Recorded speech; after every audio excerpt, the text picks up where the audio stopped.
గత 2 రోజులుగా రాష్ట్రంలో జగన్మోహన్ రెడ్డి గారి బృందం, జగన్మోహన్ రెడ్డి గారితో పాటు ఈ రాష్ట్రంలో వ్యవసాయ రంగాన్ని దివాళా తీయించడానికి, రైతాంగాన్ని అష్టకష్టాలు పెట్టడానికి శక్తి వంచన లేకుండా కృషి చేసినటువంటి ఒక అరాచకపు బృందం అంబటి రాంబాబు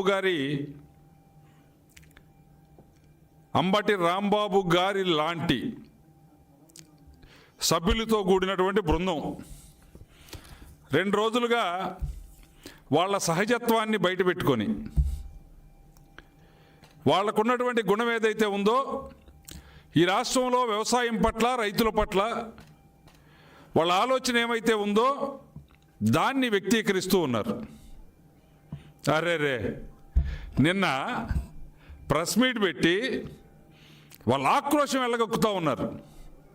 వాళ్ళు కడుపు మంటని వెళ్ళగక్కుతూ ఉన్నారు.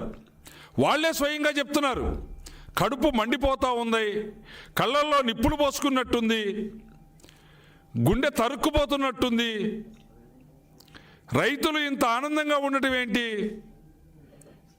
ఇది మేము చూడలేకపోతున్నాము అనేటువంటి భాష వ్యక్తీకరిస్తూ ఉన్నటువంటి పరిస్థితిని మనం మీడియాలో చూస్తూ ఉన్నాం.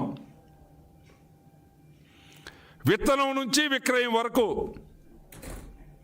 గత 5 సంవత్సరాలుగా విత్తనం నుంచి విక్రయం వరకు అడుగడుగునా రైతును దగా చేసినటువంటి జగన్మోహన్ రెడ్డి ప్రభుత్వం ఈరోజు రైతులకు అన్యాయం జరిగింది, అన్నదాతకు అండగా ఉంటాము, అందుకని బజార్కు వస్తాము, 13వ తేదీన అన్ని జిల్లా కేంద్రాల్లో కూడా కార్యక్రమాలు నిర్వహిస్తామని చెప్తా ఉన్నారు.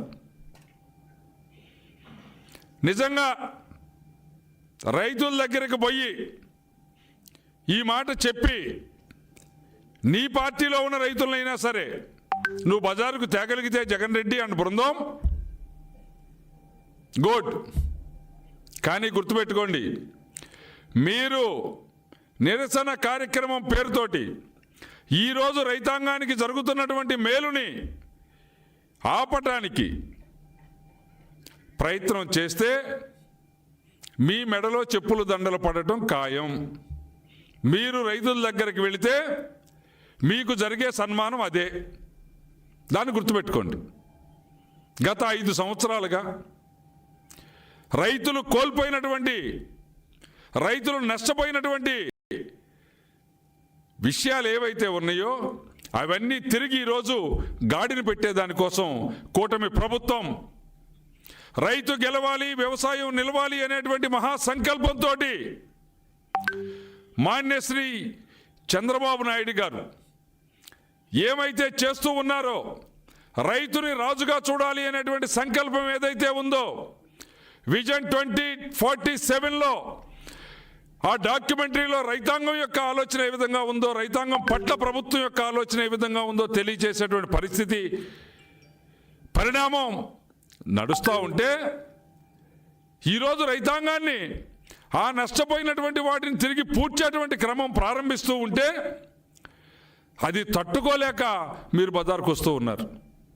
5 సంవత్సరాల్లో ఏ రోజన్నా సూక్ష్మ పోషకాల గురించి, మైక్రో న్యూట్రియంట్స్, ఈరోజు రైతాంగం ఆఫీసుల చుట్టూ కూడా తిరిగి అయ్యా 5 సంవత్సరాలుగా నష్టపోయాం, భూసార పరీక్షలు లేవు, భూమికి సూక్ష్మ ధాతువులను అందించేటువంటి పరిస్థితి లేకుండా పోయింది, మా భూములు గుల్లబారిపోతూ ఉన్నాయి, మా భూములు సౌడు తేలిపోతూ ఉన్నాయి, మా భూములు సారం కోల్పోతూ ఉన్నాయి, మా భూములు రోగిష్టిగా మారిపోతూ ఉన్నాయి, తిరిగి ఆదుకోండి, కూటమి ప్రభుత్వం వచ్చిందని రైతాంగం మాట్లాడుతూ ఉంటే ఈరోజు వ్యవసాయ శాఖకు సంబంధించినటువంటి మొత్తం డిపార్ట్మెంట్, గ్రామ స్థాయి నుంచి జిల్లా స్థాయి వరకు, రాష్ట్ర స్థాయి వరకు ఉన్నటువంటి ఈ రెవెన్యూ డిపార్ట్మెంటు, ఈ ఇరిగేషన్ డిపార్ట్మెంటు, ఈ ఎనర్జీ డిపార్ట్మెంటు, ఈ అగ్రికల్చర్కి డిపార్ట్మెంట్కి తోడై రైతాంగాన్ని ఉన్నత స్థితిలో నిలిపేదానికోసం ప్రయత్నం చేస్తూ ఉంటే ఈరోజు